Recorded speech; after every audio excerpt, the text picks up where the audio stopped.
Just a quick video response to this comment. This guy compares Thors to the Alliance. Brilliant. What a brilliant start. This guy is not the only one who says this. Let's see what he has to say. To me, the Alliance is very similar to Thors from Vinland Saga, where both stay true to the highest possible ideal, which is harder than it sounds, since it's much easier to give in to your base survival instincts and become yet another Jaegerist, despite the cruelty and unpredictability of the world and it not necessarily being the most optimal choice for their and their people's survival. It's so high ideal that it's no wonder why fans of these shows have hard time comprehending it and think it's flawed writing or something. I'd argue the only reason we have any semblance of peace in current real world is because of few people like the Alliance who sacrificed everything they had and aimed towards that highest possible ideal instead of succumbing to kill or be killed way of thinking. All of the Alliance members live, except for Hanji. The only thing they sacrificed was their island. They were not alive to witness the consequences of their actions, of Paradis getting bombed.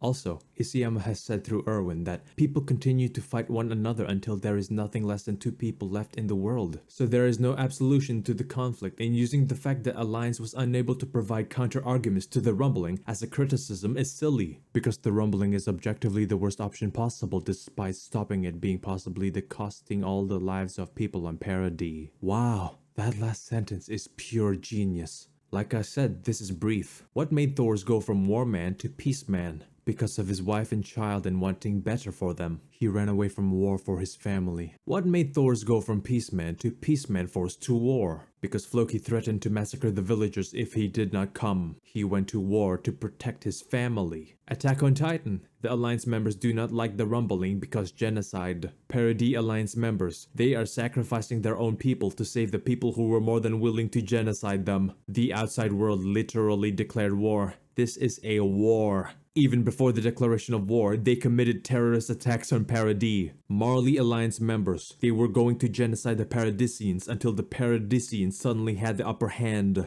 Or in that case, please save us. We're no longer racist. Promise. The Alliance are preaching that talking works. Violence is not the answer. Thors is now willing to go to war if he can help it. However, if it means protecting the people he loves, he will do what he must. Armin and Scouts do not want to go to war because talking triumphs over violence, even though the story presented that talking does not work. Even if it means protecting their own people, altruistic intentions, they will still insist on not resorting to violence. Even if it means condemning their own people to die, they still insist on talking. Oh, but they had altruistic intentions to saving the outside world. Yeah, at the cost of their own people. Imagine if Thors, after Floki tells him he'll kill the villagers if he doesn't come and join the war, says he won't come because war is bad. And while Floki is massacring the village, Thors sees one of his villagers defend themselves against a Joms Viking. Thors thinks to himself, violence is bad. We must not resort to violence even against people who want to kill us. So, Thors kills the villager.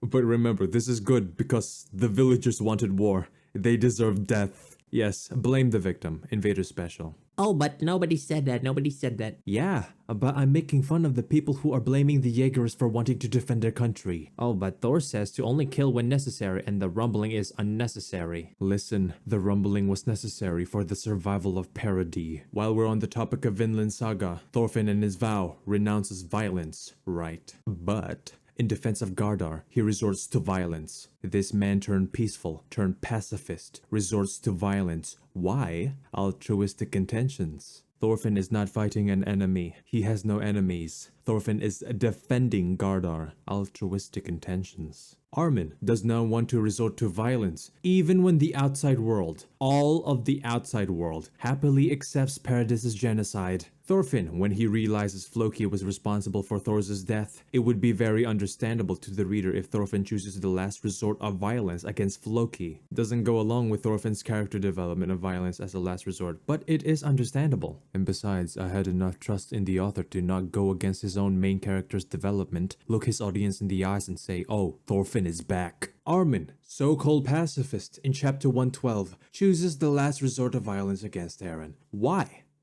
Because Eren hurt Mikasa's feelings. Damn, you could have sworn that Eren killed Mikasa, based on how a peaceful character like Armin was resorting to violence. This isn't the only time Armin does this. Chapter 139, Eren kills 80% of the world.